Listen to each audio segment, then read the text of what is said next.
muga dadi sarana manunggal lahir terus sing batin terus maju tanpa mundur patut lahan Bangkor wirana lambang kelak-kelak cakrimes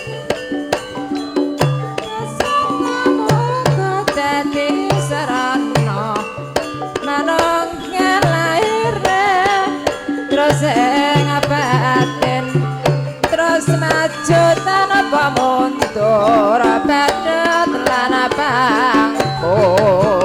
pangkuri lomba-lomba kala-kala cangkri esendro pathet sanga muga dadi sarana manunggal lahir terus ing batin terus maju tanpa mundur patut lan bangun mengarah mengkor reo kara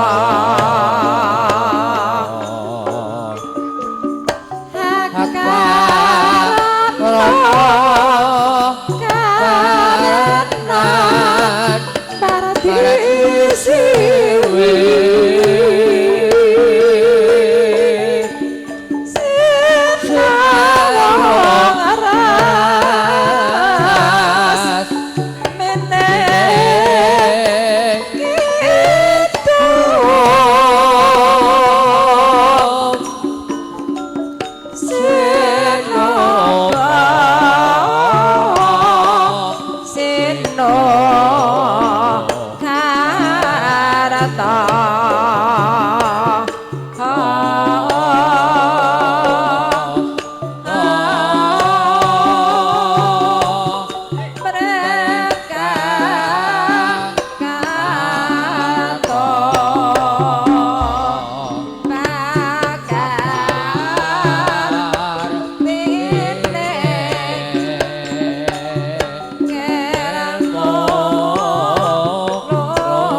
Sugeng siang, sugeng pinanggih kalian keluarga ageng. Ketoprak asmara Sri Budaya ingkang dipun pimpin Bapak Nyomo. Para sesepuh, bini sepuh, saha para pepunden ingkang satu kinabekten, para lenggah sutresna budaya Jawi kakung Sumawana putri ingkang kinurmatan.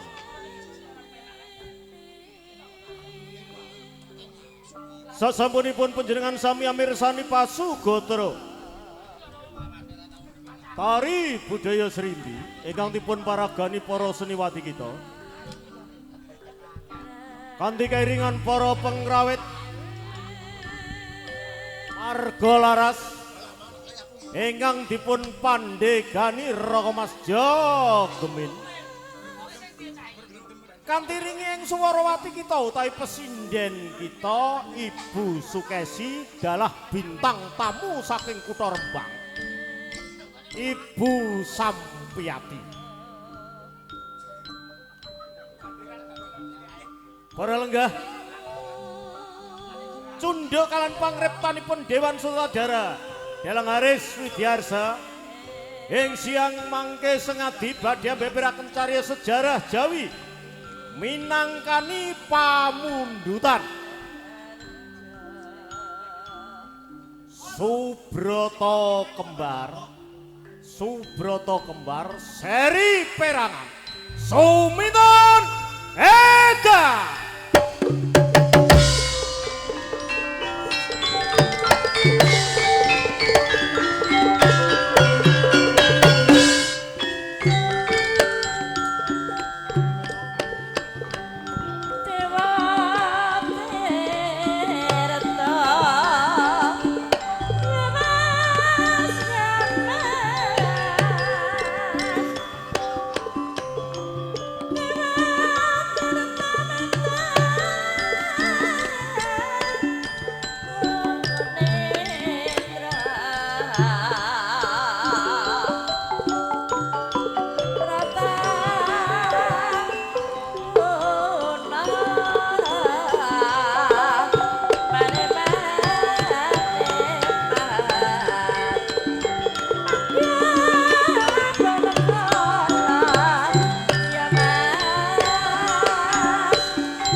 jiwane kula saiki nunggu Kang tegane Kakang Guna Suja.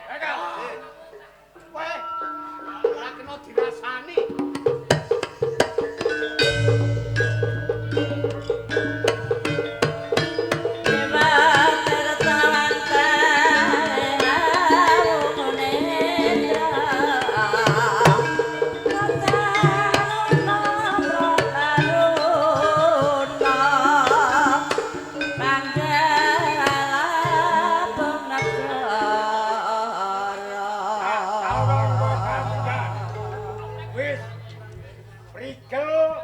Trampil soho titis anggonmu olah biloroku.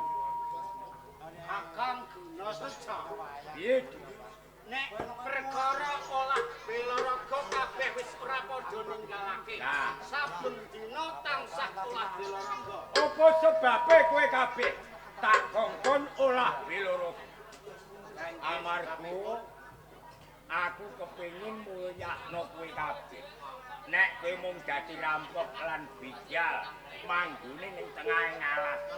Iki sedina sok oleh, rong dina rung bakal nek oleh. Ini tenan ta ora lek? Ah tenan. Bocah iki, bocah-bocah iki mulyakno tenan ta ora? Bocah ora.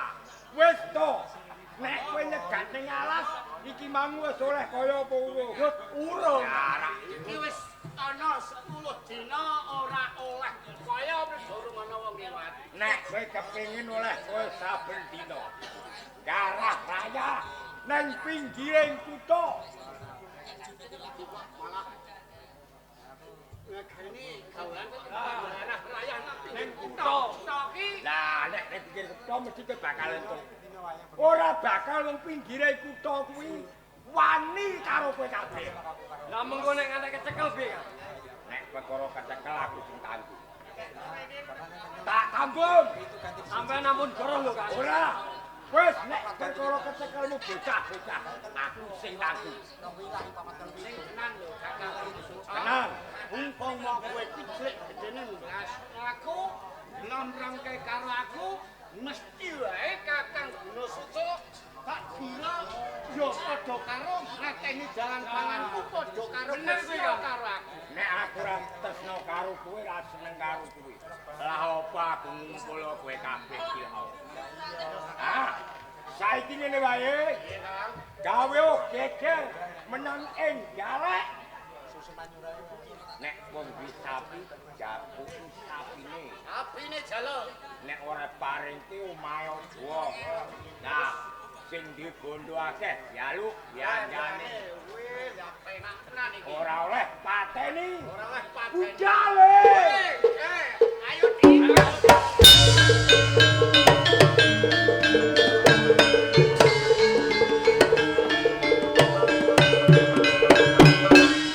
Gampang gawe kan. Tanpa ngene ora bakal Dewa Tirata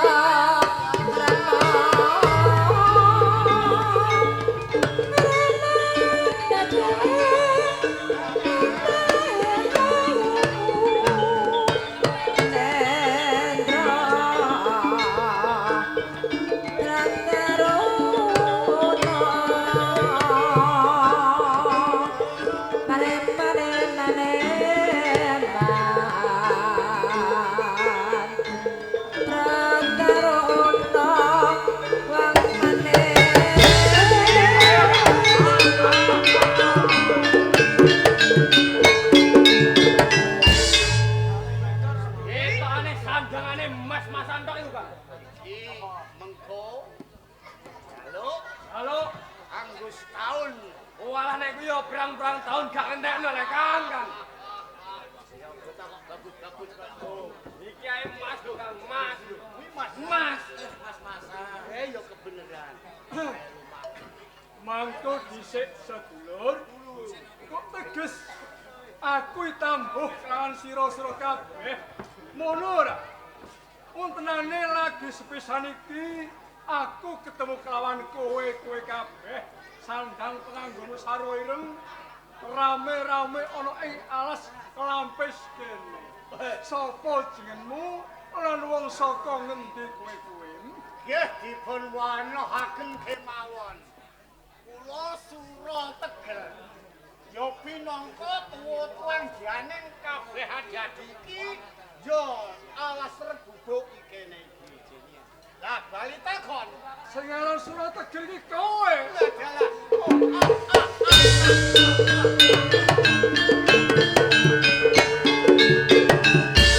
Sedulur, bareng kowe wis ngerti karo jenengku jebul kok kaget. Tenaning sampean iku sinten? Sura Tegel ya diwanohake wae. Yen ki sira durung kakrungu, parane dene durung mangerteni kelawan aku. Aku salah sawijine tinanggenah utawa wakil ing Kadipaten Trenggalek Setya Negara. Setya Negara kalebu wakil panguwasa ana ing Trenggalek. Iya, iya. Iwas kebeneran kan? Iwas kebeneran. Sura Tegel Nggih. nyata tenan. Ala ing para nayaka praja mudune kawula ana ing Kadipaten Trenggalek. Para pamong utawa para perangkat desa padha unjuk pelapuran ana ing Kadipaten yen to ana ing alas ana salah sawijining gerombolan rampok begal maling keju sak panunggalane jebul kowe to sing manika. Nek ngono wis ngerti wong-wong ing Trenggalek. Wis Ya kawentar kene apa nek kowe wis ngerti nek ana alas rebuk kuwi akeh rombolaning rampok gandal kecu kowe nyanti kabeh wong nggawa ana ing tengah alas. Apa to sebutan iki? sedulur Sura Tegel. Aku kelawan sekabehing para piranti negari ana ing Kadipaten Trenggalek pundi dawuh ana ing sane Kanjeng Dipati Trenggalek Sudibyo Ngalim kang supaya nanjehake jebul ana tenan Rombolan ora tak tutupi ora tak silai pancen aku. lah Sejarah rayah ana ing alas rebuk. mula sangga kuwi tak jaluk kanthi atimu kuwi iki isih nom-nom isih rasa tenagamu. Ayo tak unjukake ngersane Kanjeng Dipati Trenggalek tak jalukke penggawean oleh Kadipaten Trenggalek.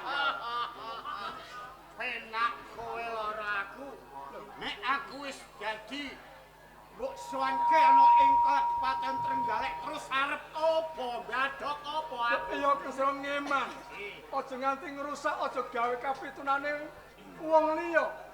Bareng ana wong liwat ana ing papan kene mbok jaluk bandane nek ora dipenehke mbok pateni. Pancen kuwi wis dadi pengajapku ya gawe aku. Lamun toh aku ki ora tumindak kaya ngono, adi-adiku ki mangan apa? Ora Tegel, Amangka aku ki jeneng sawah ora duwe, tegalan ora duwe. Nah, terus kepiye nek ora tumindak kaya ngono? nek kowe sepisan ra kena dak elingake. Iya. Tak cekel tak rangket dak sowanake oleh Kadipaten Trenggalek. Bener, kowe nyekel karo aku. Ingkang kene ana iki. Apa pitulungan? Usah kowe ngelangke.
karo rajamu Galio wae.